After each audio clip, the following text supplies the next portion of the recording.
will need to follow my voice as it leads you into a relaxed state of meditation.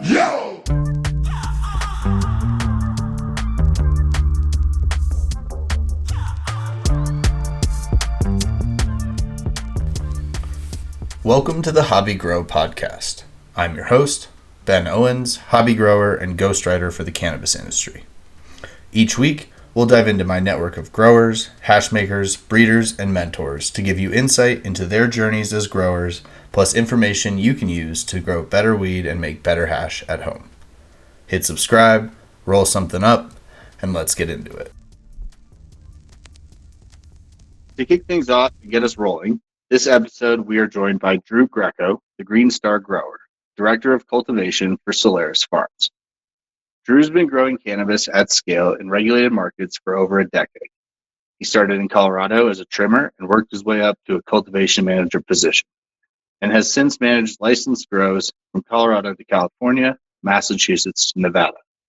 Specifically, his specialty is 1,000 to 40,000 square foot grows, significantly bigger than most of our hobby grows.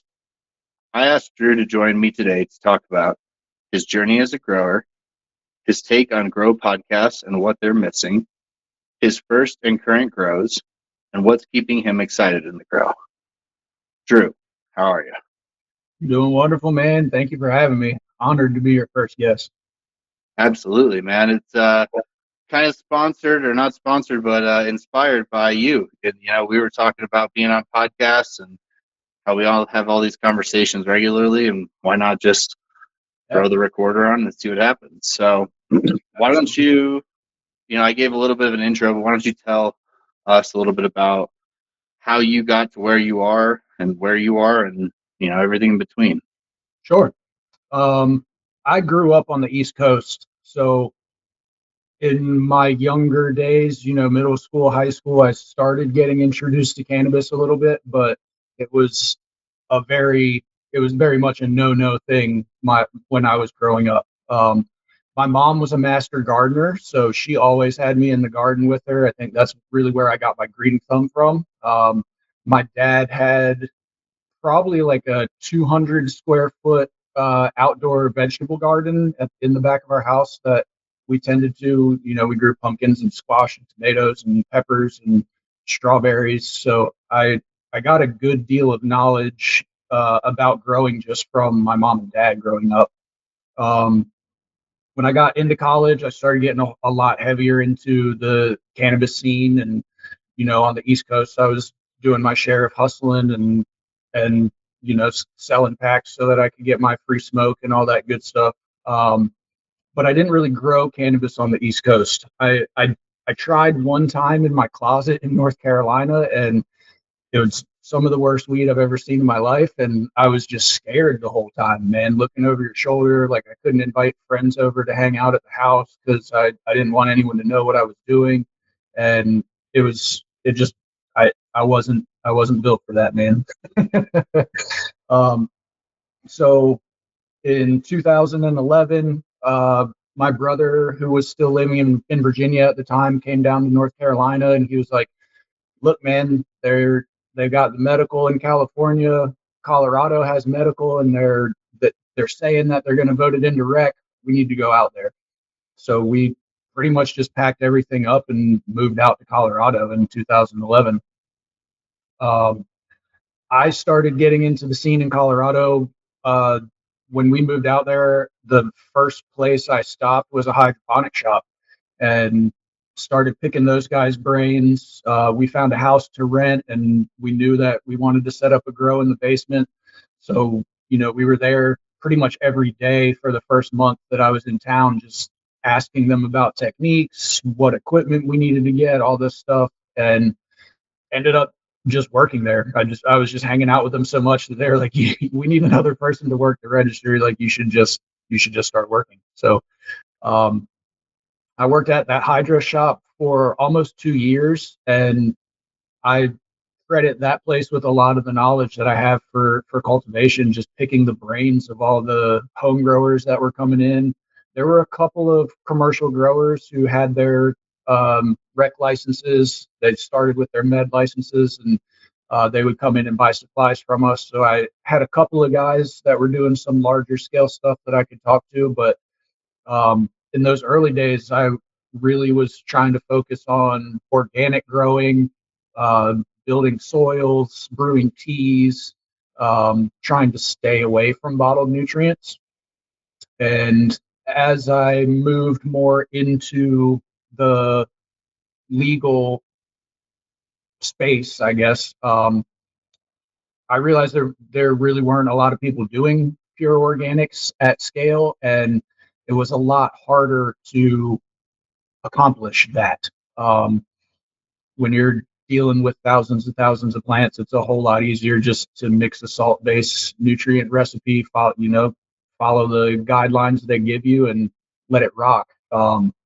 It's cool now to see a lot more places that are starting up that are pretty big scale places that are doing no-till indoors or in greenhouse, brewing teas and stuff like that. So that's really cool to see. Um, Working at that hydro shop, there was a guy who owned a licensed grow, and he would come in and buy supplies, and I just begged him for almost a year to give me a job. Um, he finally had someone quit, brought me in as a trimmer. I was trimming for him for about a month, and then one of his growers quit, and he moved me into the garden, and I was just hooked from there. Um, when I realized that I could pay my bills and not have to look over my shoulder and not be worried about getting robbed or anything that you have to deal with on the traditional side of the market, I was all about it, man.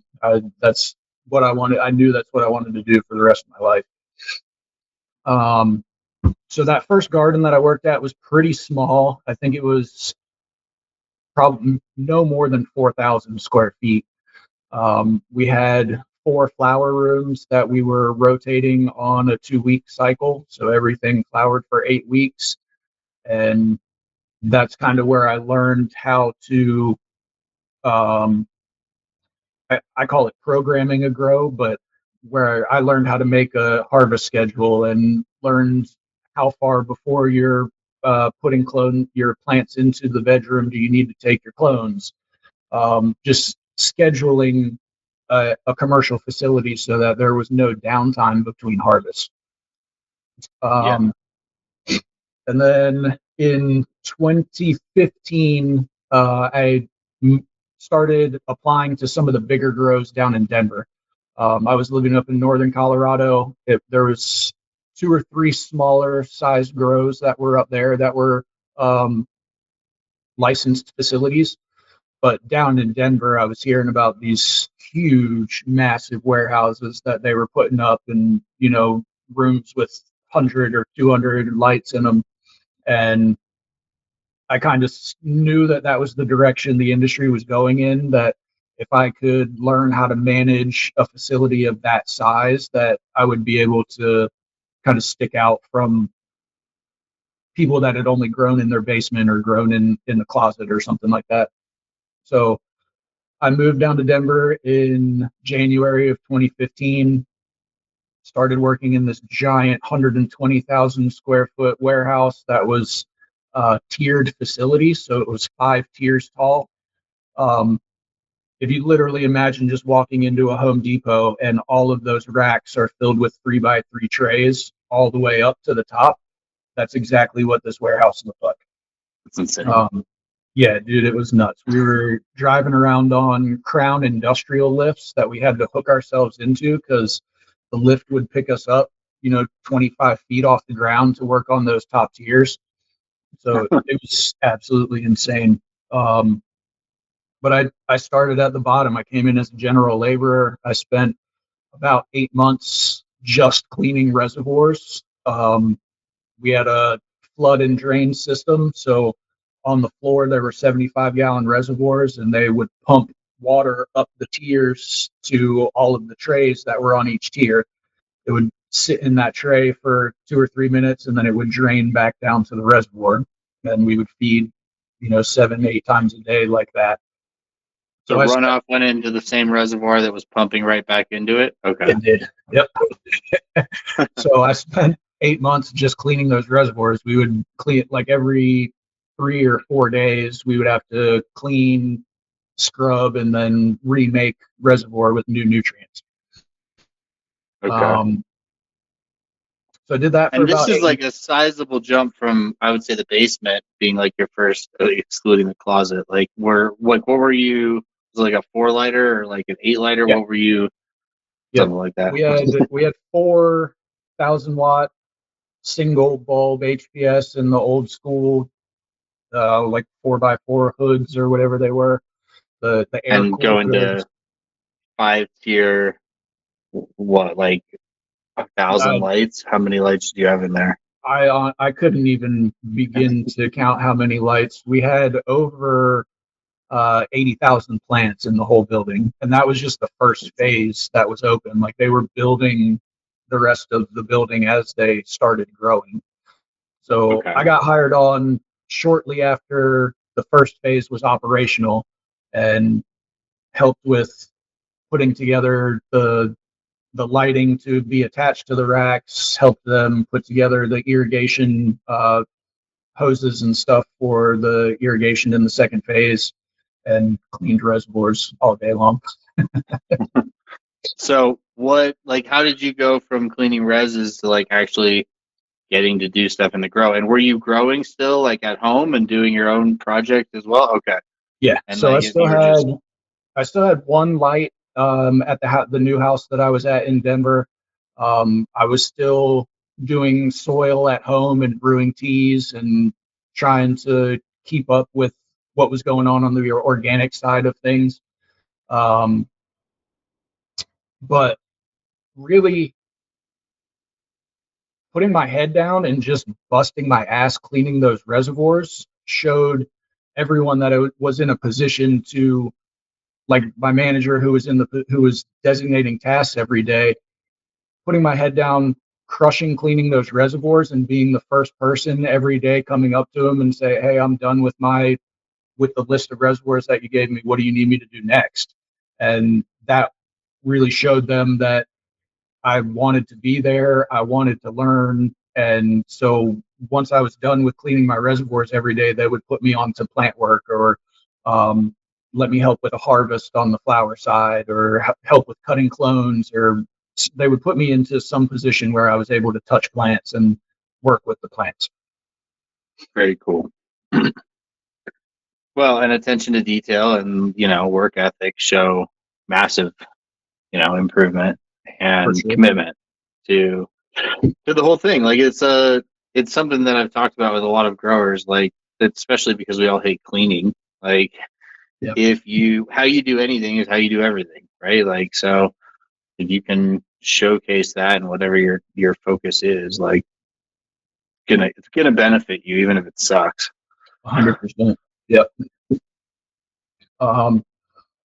So I was at that facility for a little over 11 months. I was making $11.50 in trying to live in Denver at the time. So I was behind on all my bills, just not really loving life outside of being in the garden, honestly. Um, so I started shopping my resume around. But when I was at that first facility, I took a vacation. I actually went out to California and attended Oaksterdam. Okay. That was the only place at the time that you could take any kind of cannabis courses. And I was like, well, I'm not going to go back to college and get a horticulture degree right now. So what can I do that I can put on my resume that will show people that I'm at least trying to learn and trying to um, elevate my knowledge and put myself in a position where people would want to hire me. So I went and did that, and then I just started shopping my resume around in Denver, and I got picked up at True Cannabis under a grower named Rob Janey, and I really credit him with teaching me how to grow on a commercial scale. He's still in Denver. He's crushing. He's in one of I think the same facility he was in when I moved away from Denver in like 2018. So um, Rob's the man. Right before I started for him, he had the uh, the High Times highest testing strain of the year in it was either 2013 or 2014 that he got it with the Bruce Banner #3 that used to be floating around Denver. Okay. I worked for him for almost 2 years, and then someone bought the license and took over the rent in the building that I was working at. And True Cannabis had just opened up another brand new grow that they had purposely built. So it wasn't just like a warehouse that someone had retrofitted, which was the facility that I was working in. But there were 4 or 5 guys that had been working there longer than me that they took over to that new facility.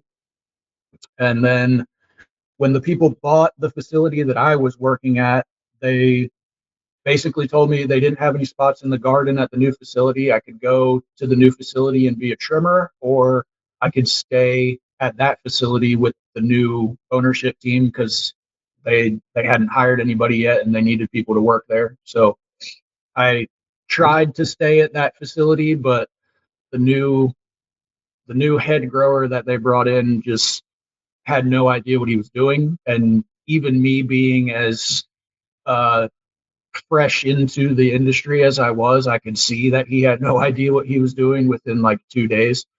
So I ended up leaving there, going to the new facility for True Cannabis and trimming for about 6 months until I found another cultivation gig.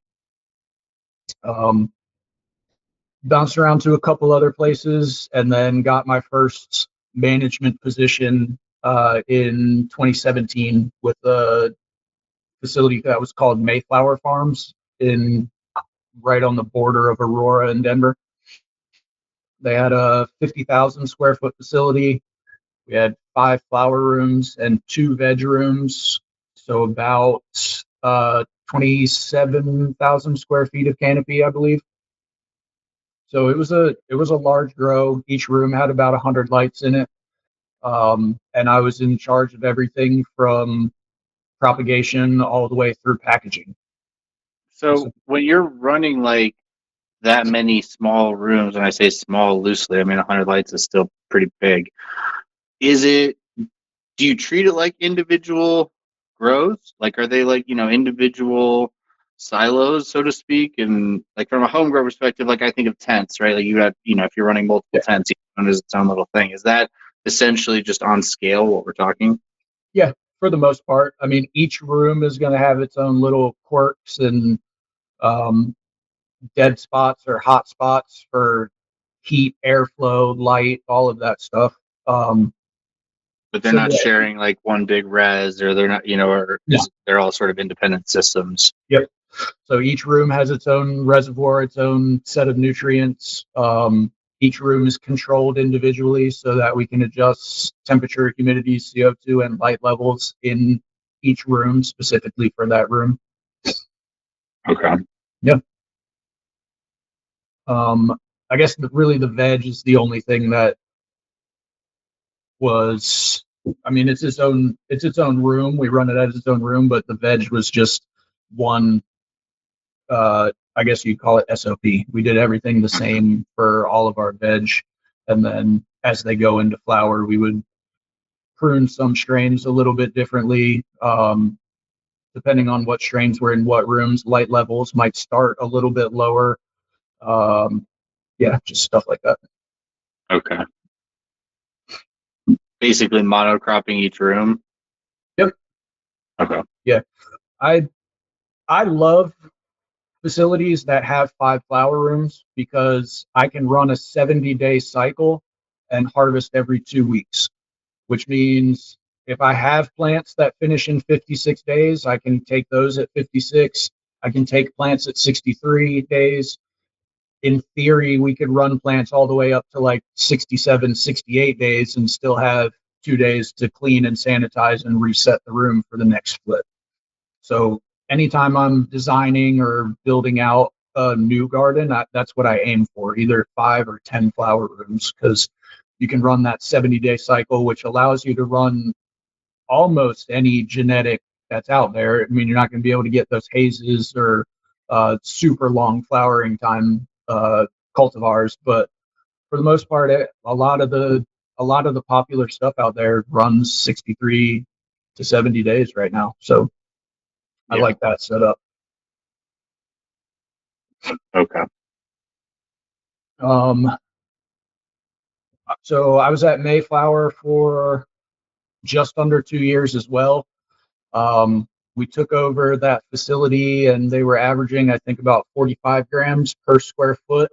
And we got them up to right around 92 grams per square foot was our average at that 2 year mark. And the owner decided that he was tired of spending money and getting beat up in the cannabis industry. And he found someone that wanted the license and the building. So he did his sale and they came in with a pretty much a management team. So they fired all the managers at our grow. They kept all of the general labor, and um, so I was out. So 92 grams. This is tiered, or this was a single tier, single? Single, yep, Okay. single tier rolling tables. How, like, I don't know if you have any idea of how well you were doing back with your four lighter, but like, how do you know how well you were doing back in the day? Did you have rough numbers, rough ideas? I I don't have solid numbers. This is just a guess, but I would Yeah. assume I was probably in the 65 to 75 gram per square foot range, Okay. doing the teas and soil in my And basement. is that like, I mean, is that pretty standard variance between, doing something organic versus doing salt at scale, or is that grow dependent? Like, because my baseline is so different, again, as someone intense, even when you were, in a basement, like you're doing things at such a smaller scale, like For sure. what is that needle mover that gets you from 65 grams per square foot to 92 to 100 plus?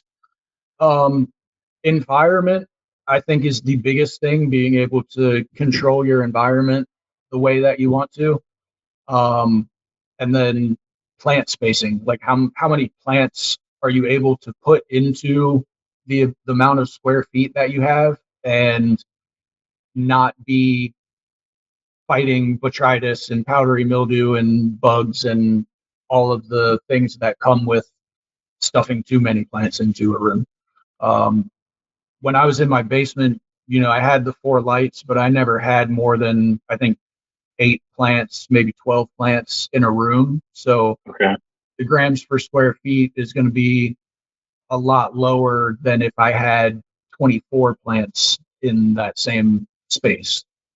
Okay. Like running a bunch of tiny plants, like sea of green status. Right. Okay. Yep. Which we never do as home growers because that would never work. Yeah, it's really just a different thought process. And once you get into the commercial side, it's unfortunately a lot more about production than taking specific care on each and every single plant. Um, with along with that is people don't really take into account their veg time on a yearly harvest cycle. So at home or in a smaller grow where you can veg for 5 to 8 weeks and get these beautiful giant bushes before you put them into flower and then throw them into flower and flower for 8 weeks. In my production garden where we're only vegging for 21 days, if you do a 5 to 7 week veg at your house and I do a 21-day veg, I'm going to get 2 more harvests every year at least than you do at your house. Right. So on the production side of things, if you have 1,000 square foot room and you're pulling down 100 pounds every 2 weeks, getting 2 more harvests a year can make the difference between keeping the lights on or not. Yeah. No, that's insane. I mean, again, like thinking about pulling 100 pounds a month as a home grower is also insane. But like it speaks to cloning versus seeds also, and sort of autos, but more so just timing. Like it's like I think you said you called it programming, but like I do it in a spreadsheet, and it's like laying out, okay, like I know say December 1st, I'm going to have a clean tent ready to go. How far back do I have to walk it where I'm popping seeds or taking clones or transplanting or whatever it is that's leading up to? And that's generally, like you said, 4 to 5 weeks, Right. like at shortest. Like if I'm going from seed, it's 5 to 6. If I'm growing from clone, like maybe if they're big clones, it's 3 weeks, but it's Yep. usually not a 3 week cycle. Right. So Yep. easier to take smaller plants, more smaller plants and get, that same level of production with less maturity, I would imagine. Yes. And the labor ends up being a little bit less in the end as well, because going in and pruning 20 smaller plants usually turns out to be less labor than going in and pruning 10 giant plants.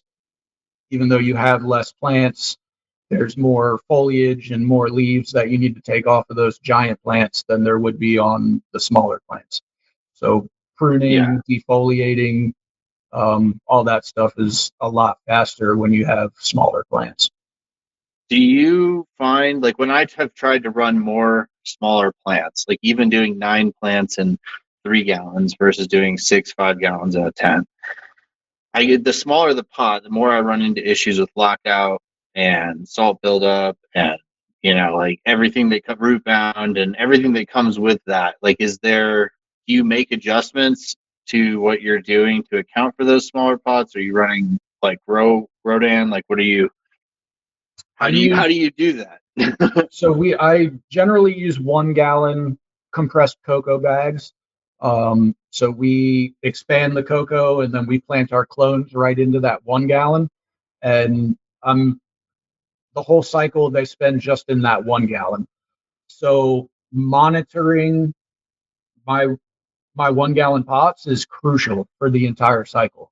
So obviously I can't monitor every single pot in every single room. So we try to get enough data from each spot of the room that we can kind of get an idea of what's going on. So, like the rooms that I have now, each room is 4,000 square feet. We've got 7 benches on each room.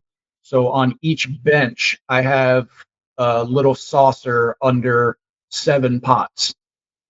So, pretty much 50 plants in the room. I'm monitoring how much runoff I'm getting every single day, monitoring the EC and the pH and the water temperature of that runoff as well. So I know exactly what I'm mixing in my batch tanks, and I know exactly what is going to the plant, and then I can see what's coming out under the plant, and that lets me know if my media EC is rising too high and we're going to start getting lockout, start getting nutrient burn, or any of those negative effects.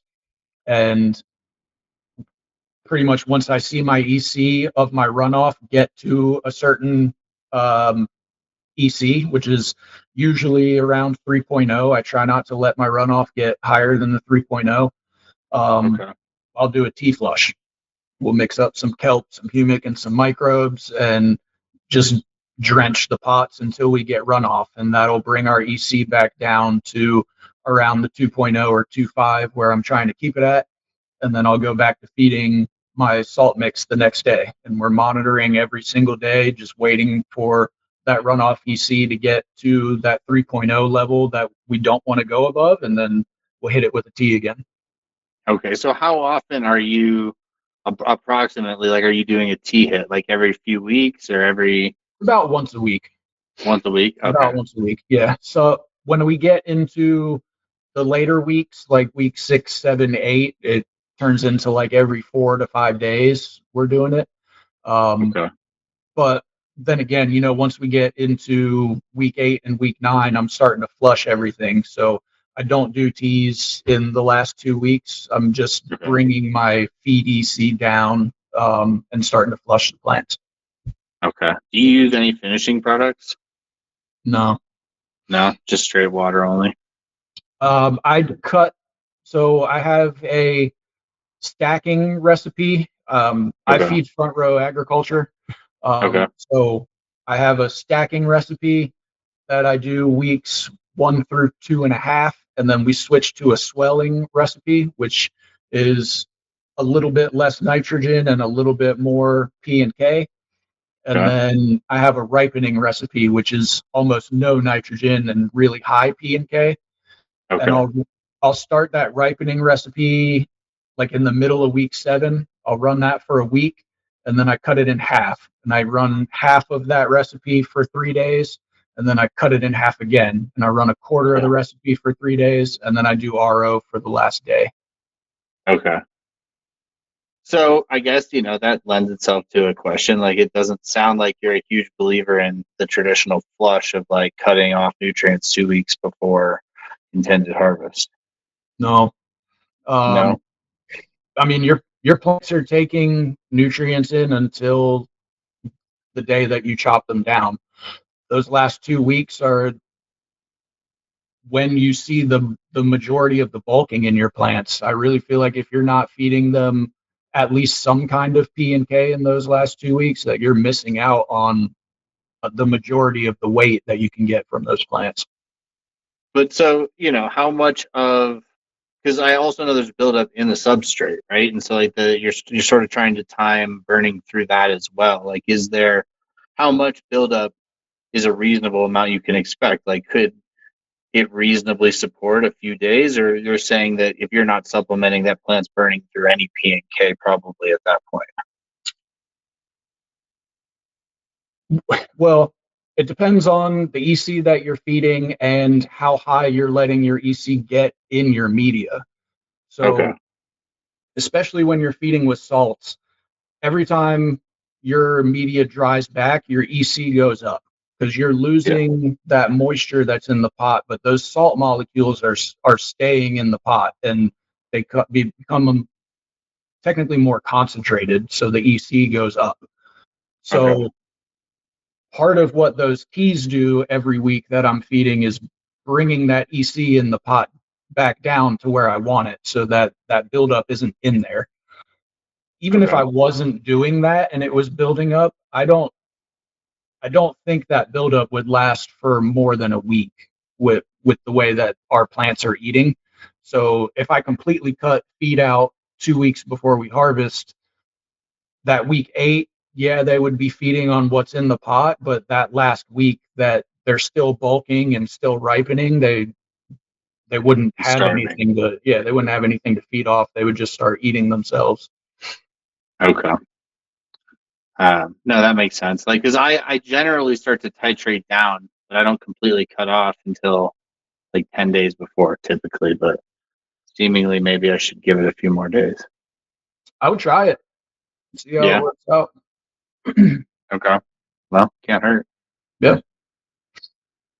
So, how did you find your way to, cultivating both as a director of cultivation now and also offering consultation services? Was that sort of hand in hand, or did one come before the other? Or? Um, I started my consulting business in 2020 when I was in Massachusetts. Okay. I was managing a 40,000 square foot facility in Massachusetts, and the cold and the rain out there was starting to really get to my head. And I, I talked with the owner there, told him I really wasn't happy in Massachusetts and that I needed to do something different. And he was on board. He was really cool about it. We parted ways very nicely, and I knew that I still wanted to be in cultivation, but being in the same garden every single day for over 2 years can get kind of monotonous. And I really thought it would be really cool if I could just bounce around and travel and visit different gardens and go into a garden for a week and coach the crew and teach them SOPs and train them on things, and then leave and go to another garden. And then if they need help, I can come back for a week. So um, I set up my consulting business in 2020 just to try and do that, and got I got a few clients. I was doing remote management from Massachusetts to a buddy of mine's garden in Denver. He had just got GrowLink set up at his facility, so he gave me access, and I could go in every day and see what his environmental set points were at. Um, I would be on FaceTime with his grower every day, just talking about how we could adjust the temperature versus the relative humidity in the room to try and get the plants to transpire a little bit more and uh, drive them a little bit faster. Um, and that was really cool. I really liked doing that. Um, but I had a buddy who was here in Las Vegas, and he had a management contract with a license owner, and he really needed somebody to run his garden. I wanted to get back kind of to the West Coast and be in a warmer climate, so I took that job, and that's how I ended up out here in Vegas. I was still doing Okay. a little bit of consulting with that, um, and then in 2020, end of 2021, I got one of my first design clients. They were a processing lab in Missouri, so they were doing solventless and butane extractions, but they didn't have a grow, so they were just buying wholesale material wherever they could from licensed facilities in Missouri and then making their extracts. And they wanted to build a grow that they could grow their own cannabis to do extractions from. So I got to work really closely with an engineering team, an architecture team, and MIP team to make sure that we sized all of the HVAC handlers correctly for each room so that um, there was enough cooling power for each room to keep it at set points that we wanted to. Um, Worked with the irrigation designer to help set up the irrigation for it. Contacted vendors to basically fill the entire facility with the benches, the fans, the lighting, the rolling carts for moving back and forth between rooms, just anything and everything that you would need for a grow. So Um, strategically, like growing for extract in particular, is a hot topic, obviously. There's a few books that are coming out recently about growing for resin and, not worrying about biomass as much as you are worrying about trichome development and some of these other aspects of pheno hunting for specific types of resin heads and what have you. What did you would you say there was anything that you did specifically because they were in the business of extracts? Were you, like you mentioned the HVAC? Like I know certain people will dry out their environment or they'll cool down their environment to affect resin stability, things like that. Were those part of the grow design? Is that like yeah, what was intentional there? absolutely. And from from everything that I've learned so far, everyone that I've talked to, the the biggest the biggest thing that can affect trichomes bursting and losing those terpenes and cannabinoids is a fluctuation in your temperature and relative humidity. Um, while you're in the grow room, we call it VPD, vapor pressure deficit, because there's a deficit between the amount of humidity that's in the room and the amount of liquid that you're putting into your pots. And so that deficit between the humidity in the air and the amount of water that's in your pot really dictates how fast your plants are going to transpire because of the osmosis that humidity is pulling out of the plant. So that's how they're eating, that's how they're breathing, that's how they're growing. The Once they have started growing trichomes, being able to keep that relative humidity and temperature at a set state so that it's not going up and down is really what's going to keep those trichome heads intact. And then once you go into the drying curing side, then it's even more important because the the plant is starting to break down, it's um, starting to ripen, and those fluctuations in temperature and humidity cause the trichome heads to expand and contract. And Okay. the more they expand and contract, the more brittle they will get. And once they get to a certain point, they're just going to break. So if you're making hash at home, and you're chopping and freezing immediately, like one stable everything as far as you can be, but those last few weeks of flour seemingly would be most important to be as stable as humanly possible Yep. on all levels. 100%. Yep. Are you adjusting anything else as far as like feed recommendations, or like if you're not worried about biomass and you are growing for resin, like are there other program adjustments that you see valuable, like to somebody who may be growing for flour and is interested in growing for resin? Um, Not really. I mean, Okay. there are a few things that you can play around with, like light intensity and um, airspeed, like how much airflow is going across the plants and Okay. pushing those trichomes as well. But I I really think the biggest thing is your VPD in the last week, and then your controlled vapor pressure when you're in the dry room. Okay. And yeah, just being able to hit a set temperature, a set relative humidity, and keep it there for uh, the entire time that you're drying. Okay. Yeah, because I mean, especially as like a home grower, anything you can do to improve resin yields, anything you can do, like we're all growing on a smaller scale. Yeah, Um, and I imagine there was probably a big difference, or maybe there isn't. You tell me, in growing on the East Coast in that climate versus growing in Vegas in the desert. definitely.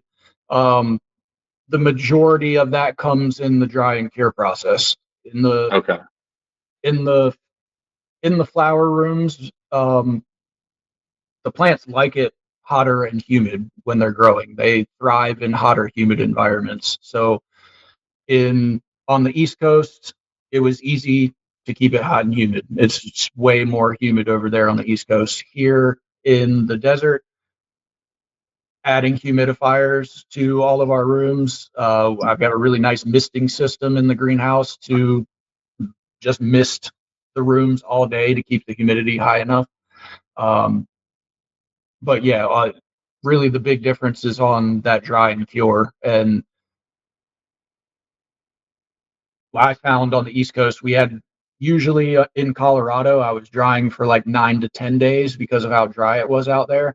And we would get pretty much the same dry on the East Coast in like 12 days. So it was taking us about 3 days longer to get all of that moisture out of the plants than it would like here in Okay. Vegas or in Colorado.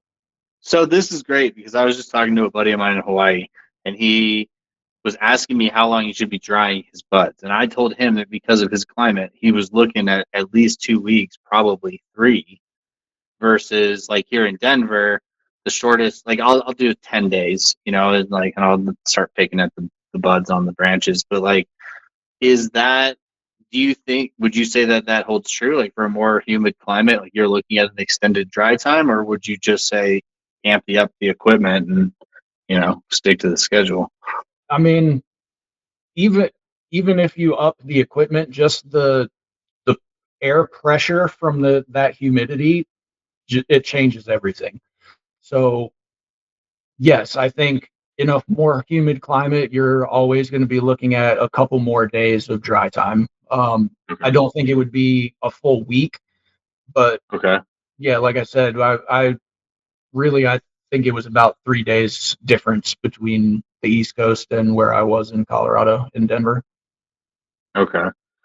Well, I want that you touched on so many awesome things that I want to double down on. I guess like the one thing I want to touch on before we kind of change topics is you touched on there being a lot of head growers and grow management and people involved in, higher level growing that don't know what they're doing. And that's sort of a bias that I think home growers and people like to point out and say that, like master grower, for example, is a joking term. But what does the path look like? Like if you're in a director of cultivation position, you recognize the need for qualified growers. Are you looking for home growers that have experience? Are you looking for people who've grown at scale? Like if you're a grower who is interested in pursuing a career in growing outside the hobby grow, Like should they be just consistently trying to grow fire at home? Should they get out of the home grow and get into a commercial setting? Like, what would be your take there? If you're trying to make a career out of this, you need to get into a commercial garden. Um, when I hire people, I do like hiring people that have home grow experience, but it's more about their attitude when I'm interviewing them. Um, I've had people that grow at home and just think that they're God's gift to growing and they know everything, and they come in and we do things differently than the way that they do at home, and they think that that's wrong. And then, I'm spending my whole day fighting with this kid trying to get them to do what I'm telling them to do, and they're off on their own doing stuff that they're doing at their house. Um, most the biggest difference between a small grow and growing at scale like what we're doing is the labor. Labor is the most expensive, apart from power and water. The labor is the most expensive part of a commercial facility. So, like I said before, with like pruning or topping or defoliating, you can spend a lot more time with your plants at home and do all these little things to promote better light penetration for your plant or promote better uptake of nutrients that we just don't have the luxury of being able to do at large scale. Um, so that being said, honestly, the when I'm looking through resumes, if I have to hire somebody, I'm usually looking for landscape workers, construction workers, or people that have worked in a short order kitchen, because those are people that are constantly on their feet. They're always moving. They are not scared of doing work, which is what we do all day long in the garden. We're not sitting around smoking joints and having fun all day. Like, it is brutal work. We are moving as fast as we possibly can to get, you know, on on the day we have to load a room, we're moving 1,200 plants from our veg room to our flower room. So we're loading all these plants onto carts, walking them down the hallway, and then there's another group of people that are loading those plants onto the tables. And it takes at least 4 hours every day to do that. But if we have one person that throws a wrench in that and it takes us 6 hours to do it one day, then we're not getting to trellis that room the same day, or maybe we don't get all of the emitters stuck into the pots that day, and then only half of the room gets fed on the first day. So it's the labor is the hardest part about growing at scale, for sure. So the home grow bias of this is all fun and games and thrilling and glamorous, definitely there's a reality check there. Yes. But And yeah, I think that comes down to portrayal. Sorry, go ahead. yes, 100%. I was just gonna say, just to answer your question solidly, if you really do want to make a career out of this and you have been growing at home, start applying to licensed cultivations close to you. And I pray for you that the first place you get into is doing things right and you can learn very well from them. But from my experience, you might have to bounce around to a couple gardens that they you might be in a garden that's full of powdery mildew. You might be in a garden that's full of spider mites. So it's definitely not all glamorous. Yeah. Once it's something that I have talked to other growers about a lot in Colorado, actually, because speaking personally, but I think we collectively want the legal industry to succeed. Nobody is out here like, I wish they all fail, without any sort of specificity. We want there to be great access to great weed. And at the same time, having seen behind the curtain at some of the things you just mentioned, like, my confidence in just randomly going to a dispensary and buying weed off the shelf is much lower than it was 10 years ago when I moved to Colorado and was just excited there was legal weed. So, yeah, I think that gap is like, I grow for a lot of reasons, but one of which is I feel way more confident smoking what I've grown than just playing roulette with what's on the shelf. Is that something that you see, or how do you see that gap shrinking? Do you see facilities improving as a general whole, or do you see the trend sort of continuing as is? I definitely see an improvement. Okay. But I agree 100%. I mean, I don't go to dispensaries. I don't really smoke rec weed. I'll smoke our weed that we grow in our garden because I know exactly what was put into it. I know that we didn't spray anything on these plants after day 16 in flower. Um, I know our cure process. I know our dry process. Um, and then, I mean, I'll smoke my homies' flower that grow in commercial gardens because I've seen Seen their them. I know grow. what, yeah, I know what they're doing. I know they're not doing any crazy stuff, but it's pretty easy to. I don't want to say easy. It is definitely possible to get around the regulations that they have in place that are supposed to check those things. Um, yeah. Yeah. So I mean, there's And it's definitely a short still list, yes. of like I talked to Zach about this even in Colorado, and I think he never wants to name names, but it's never like, oh, I have this list of 100 people to choose from. It's like there's a handful of them, Yeah. and um, hopefully with better education, better growers, people giving a shit, all those changes that helps. And Okay, I sorry. wouldn't even necessarily blame the growers. I think that the majority of the gardens that are suffering like that is because of the ownership that they have, the people that are actually spending the money on things, because they're they're trying to make their money back that they spent on building this grow and paying for this license that cost them hundreds of thousands of dollars. Um, so they're actively trying to cut corners. So their grower might be a really good grower, and he's going to them and saying, "Hey, we need this so that this doesn't happen." And the owner's saying, "Well, what if I give you this instead? Can you still do it?" And the grower Right. doesn't want to be like, "No, I can't do that." Handcuffed by your situation. Yeah, then they're going to go find somebody else to do it. But it's tough. It's very tough.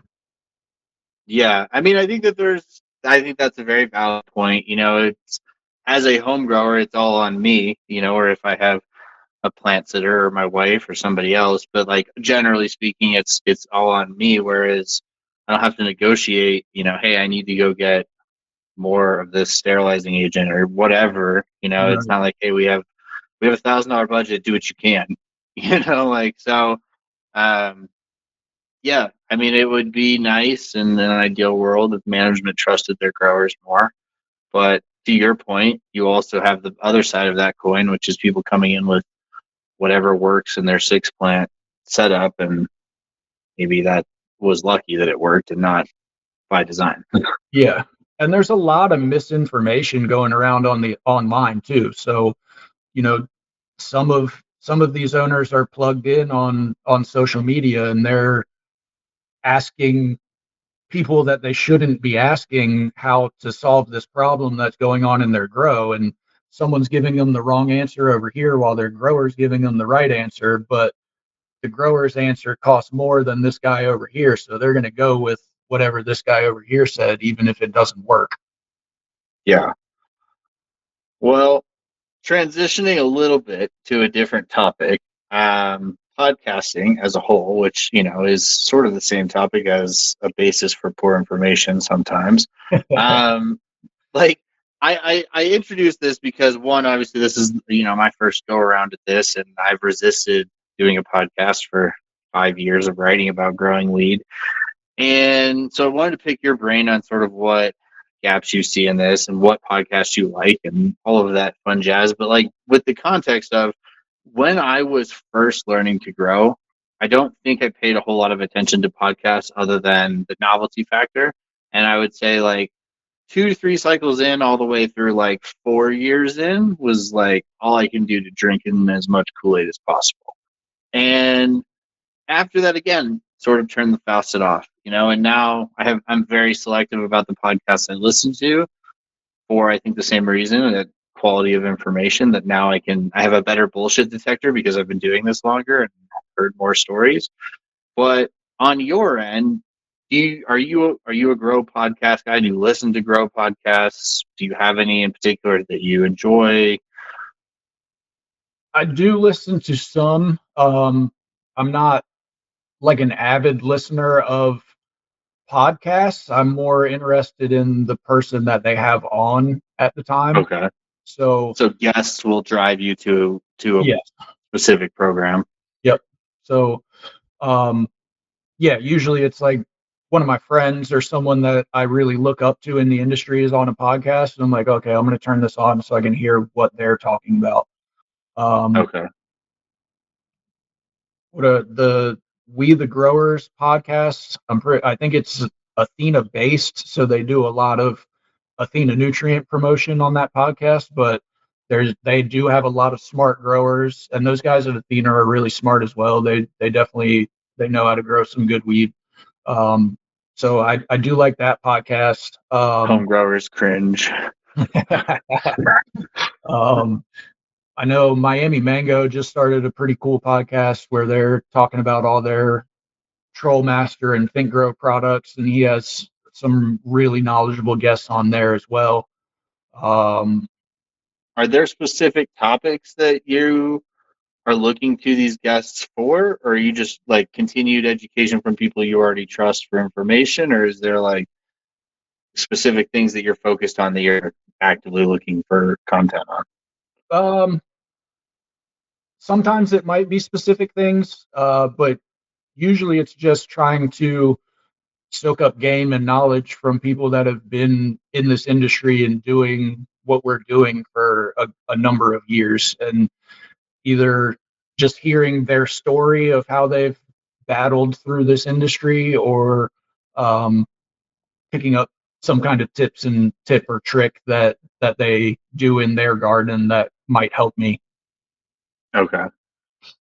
Is there something that, will turn you off from like certain grow podcasts, or just for If it's content producers, I guess? uh, if it's all if it's like a marketing podcast, like I said, that We the Growers podcast is like right on the line where it's Yeah.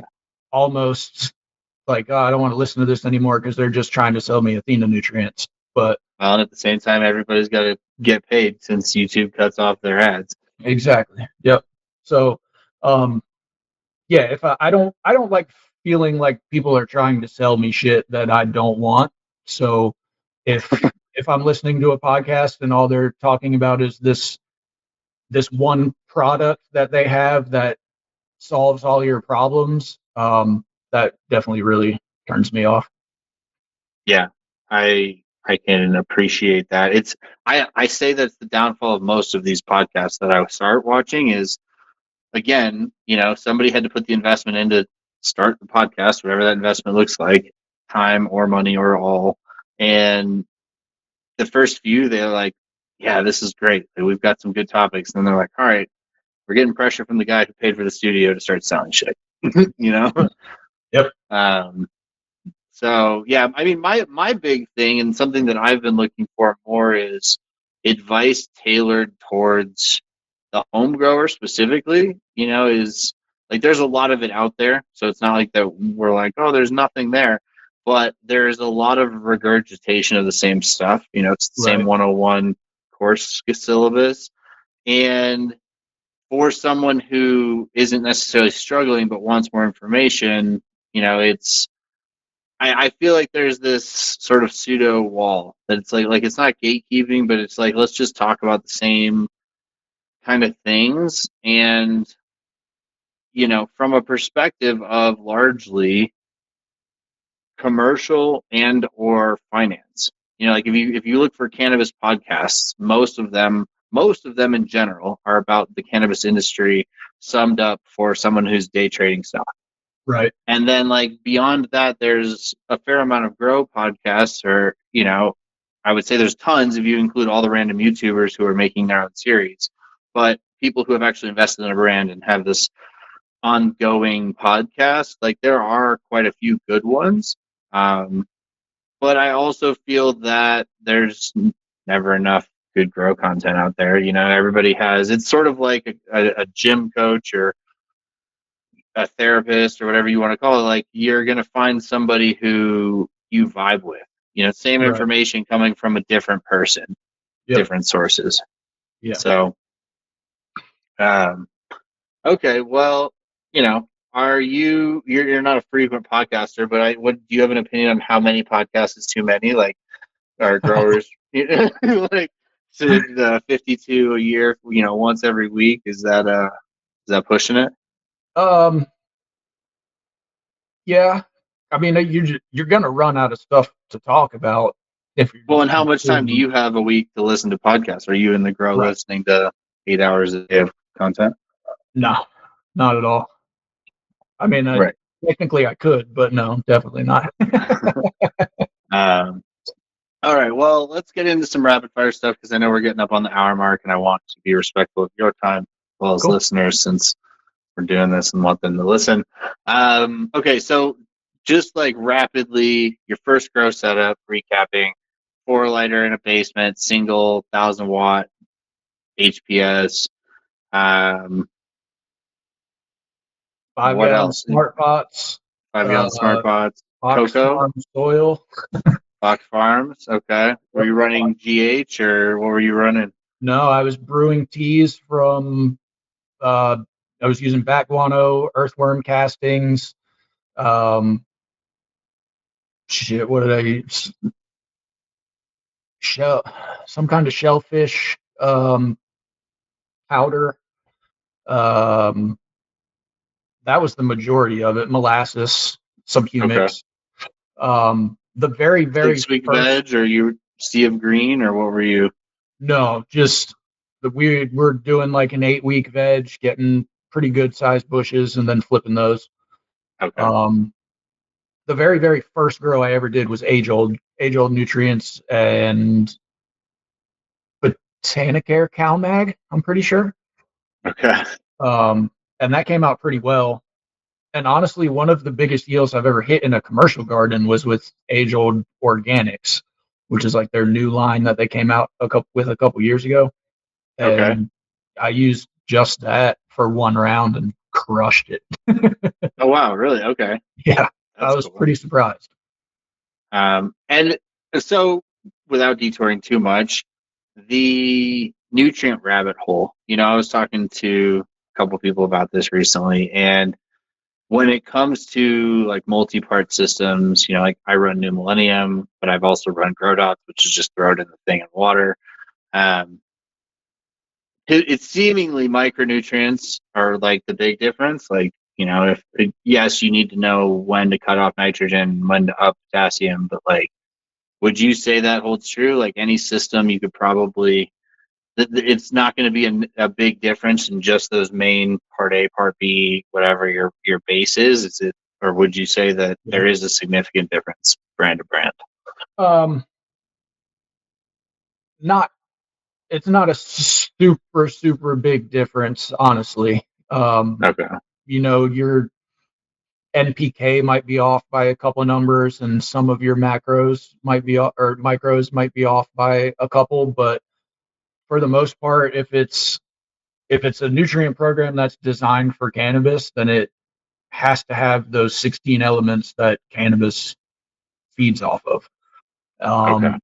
And usually the reason why it comes in an A or a B or multiple parts is because all of those elements don't react well together when they're put into one bottle at such concentrated levels. So Gotcha. once you've diluted each part down, then you can mix them and they'll stay in a tank fine. But if you took that concentrated formula straight out of a bottle and you mix those two bottles together, your calcium and your potassium are going to mix together, gel, and just drop to the bottom of that tank. Um, so that's the reason that most nutrients come in parts. Um, Okay.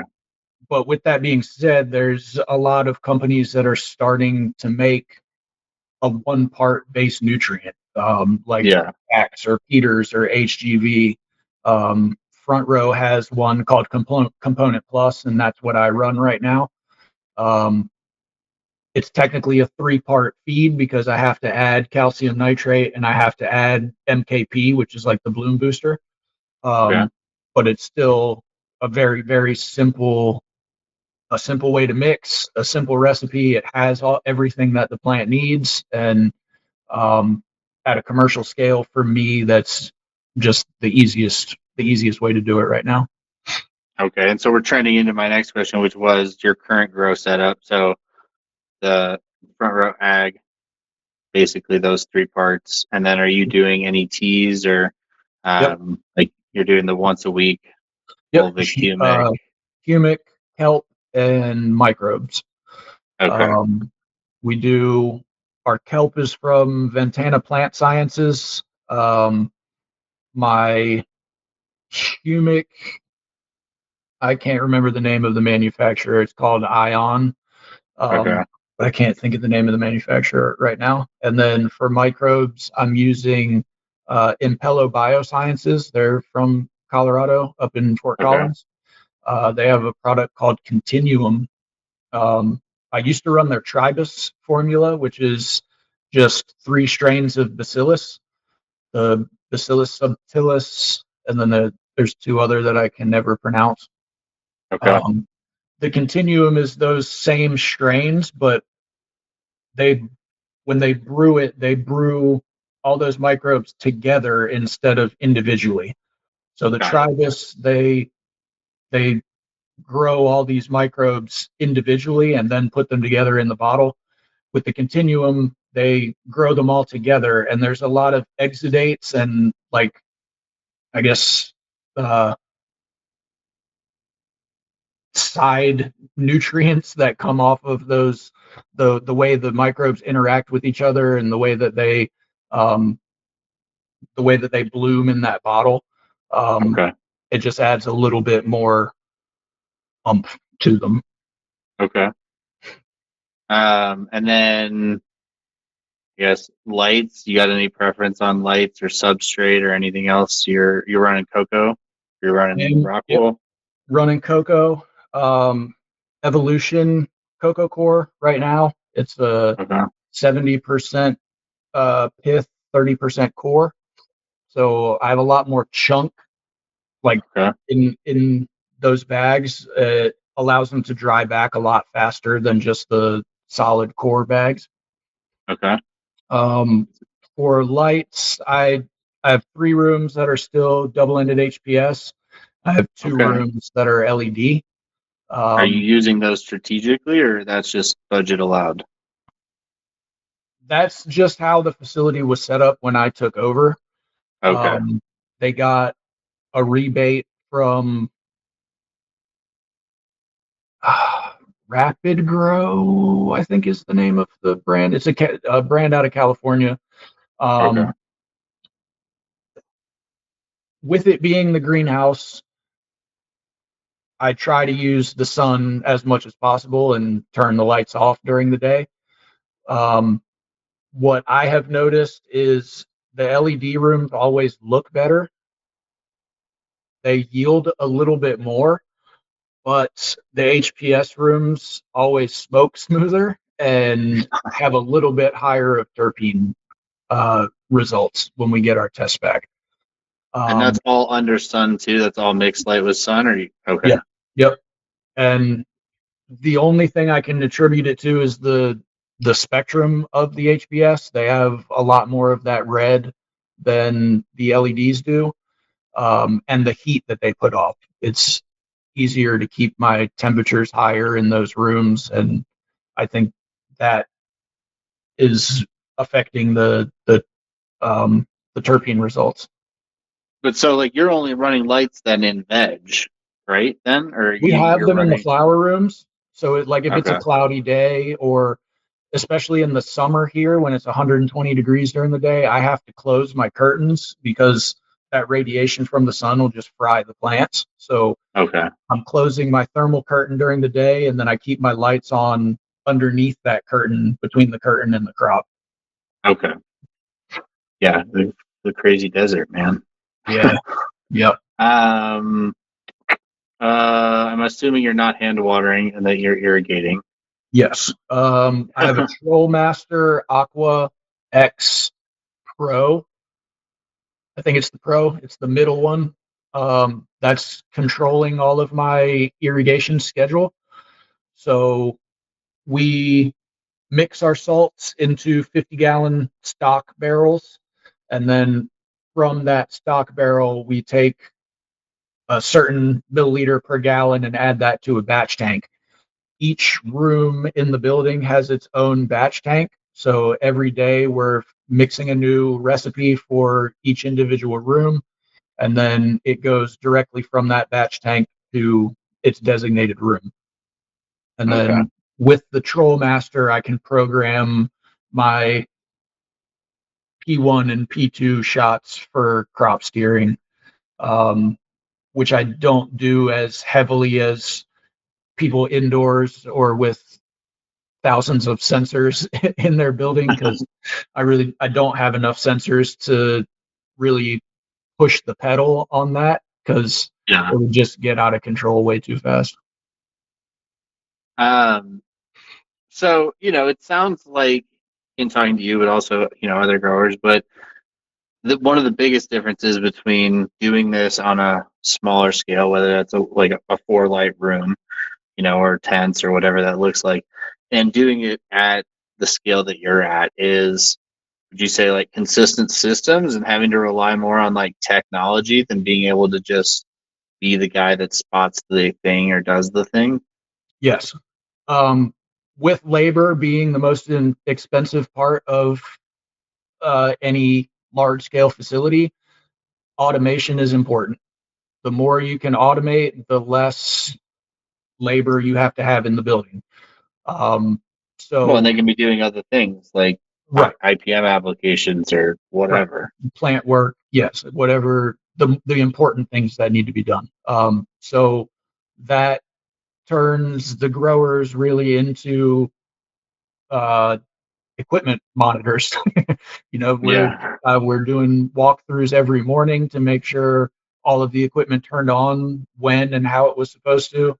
Um, Checking up on all of our. I have alarms on my phone to check my batch tanks 4 times a day, because if one of our solenoids in the room um, gets stuck open, like say a little particle of something comes through the line and gets stuck in our solenoid and it gets stuck open, that table is just going to feed constantly because the solenoid's not going to shut off. So, I've gone in my watering room, mixed a batch tank, left, come back an hour later, and that batch tank's almost completely empty when it was only supposed to be missing like a gallon or 10 gallons out of it. So, having systems and checklists in place so that you're monitoring all of your equipment is definitely the most important thing in a large scale garden. That makes a lot of sense. A lot of opportunity for failure, Yes. as you scale. Yep.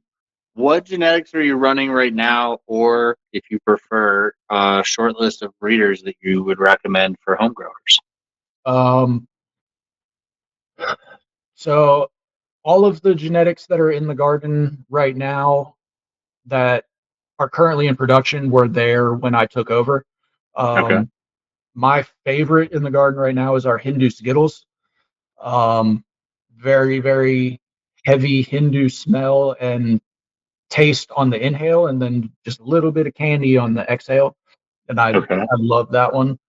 Um, our Chem 91 always tests well and looks beautiful and smells beautiful for us. And then we have a Devil Driver from Tiki Madman seeds, and that plant always shows out, gets beautiful purple hues, pink and purple hues, and smells like fermented grapes. After it cures for like a week, when I open the bag, it smells like red wine to me. Okay. Um, That's cool. yeah. And then breeders, Terpene Genetics on Instagram, homie Nick. He was in Colorado for a very, very long time. He's back on the East Coast now. I mean the big heavy hitters, Bodie, the always going to get fire from Bodie. Okay. Archive, um, Relic Seeds has really good stuff. For like older strains, AG Seed Co. Todd McCormick, he's working with like all the skunks and hazes and all the super old school type of strains. Yeah, I think those are Okay. probably No, my it's a top ones. solid list. I get asked. I mean, that's one of the most common questions I get asked, especially by new growers. Is like, okay, if I'm going to go buy a pack seed, like, what's going to be my greatest chance of success here? And after some qualifying questions, I always like to, like, I have some people that I trend towards, but I also have learned that I trend towards hash genetics and papaya genetics and some of these other trends. So, Yeah. yeah, so I'm always curious what you're working on. So I guess, I have two more questions and then, I'll let you plug away here. What is exciting you about cannabis these days? Like, what keeps you sludging through the shit, and still coming out wanting to do this and, just general motivation and what keeps you Um, there? just how much it really does help people. I've always enjoyed helping people. Before I did this, I went to massage therapy school. I've coached swimming almost my entire life, so I've always wanted to put effort into making the world a better place, and I really think cannabis helps with that. Very cool. Yeah, I would agree. Um, if you could give a piece of advice to hobby growers, whether it's about growing or about where cannabis is headed or about growing for a living versus continuing to do this as a hobby, what would your advice be? Um, don't be scared to make mistakes, but when you do make mistakes, make sure you are learning from those mistakes. Um, I mean, the biggest lessons that I've learned in my career were from me fucking up a whole crop, and I was like, okay, well, I'm never going to do this again. Yeah, um, that's a painful lesson. yeah, it hurts when you're doing it, but the growth that comes on the other end is well worth it. Um, and then if you really are trying to make a career out of this, then get into a commercial garden and uh, learn the different processes between a large scale garden and a small at home garden.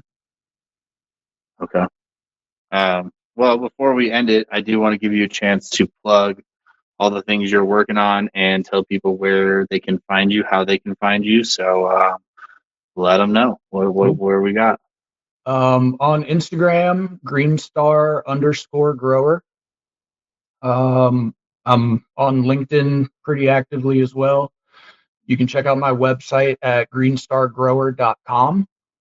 My cultivation services, I offer cultivation coaching. So if you own a facility or if you're a head grower or even a cultivation technician working under a head grower and you think that your facility could be performing a lot better, you can hire me. I'll come in and do a full diagnostic of your cultivation. We'll find out where you're wasting money, wasting energy, wasting labor, and then we can rewrite SOPs together or process guides to uh, make your labor more efficient, reduce the spending or the waste in money, and make your garden perform a little bit better.